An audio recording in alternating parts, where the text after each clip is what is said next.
I want to focus on this one very important topic, that is rape culture.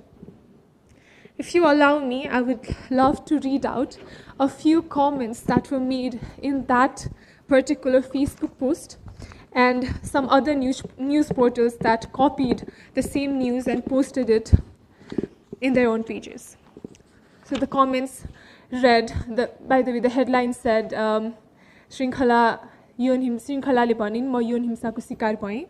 And the comments that read were, सुनको त पक्कै छैन होला, छालाकै छ होला.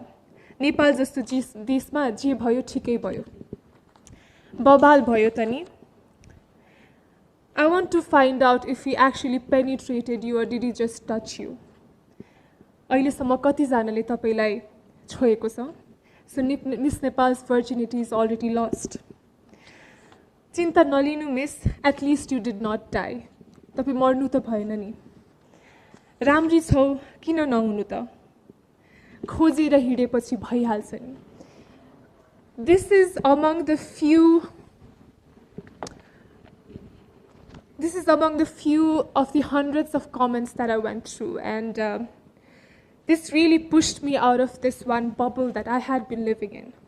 This bubble that I thought where people had been progressive, where I thought that women were finally rising up, and this bubble where I thought that women were finally started to get respect and love that they deserve. It was like pushing me out of that bubble into this vast, deep reality, and I was disgusted, to say the least.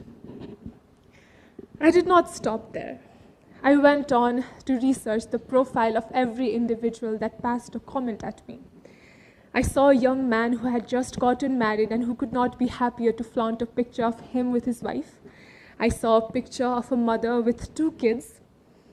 I saw a picture of an elderly man who was almost the age of my father, and he was the one who said, "Je bhayo, thik hai bhayo, whatever happened, it's normal, it happened for good."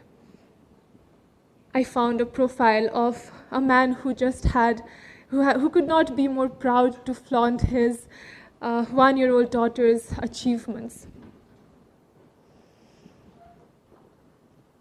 I was shocked to see that these people were as human as me. They were not just some comments in social media, it was the actual society, the society that you and I, we all were living in. This one particular comment caught my attention. It was from a woman who had 2 kids, 2 daughters to be precise. She wrote, "If you sell yourself for $100 for fashion and modeling, what else do you expect out of it? Think about Nirmala." I went through the profile of this woman, and she is the one who had been teaching defense classes to girls to protect them against sexual predators.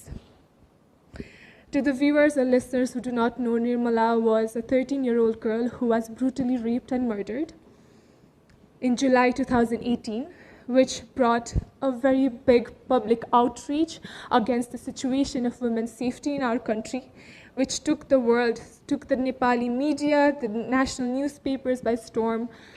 The perpetrator is still at large, and the case is still wide open. And this case was very important to showcase the reality of women in our country.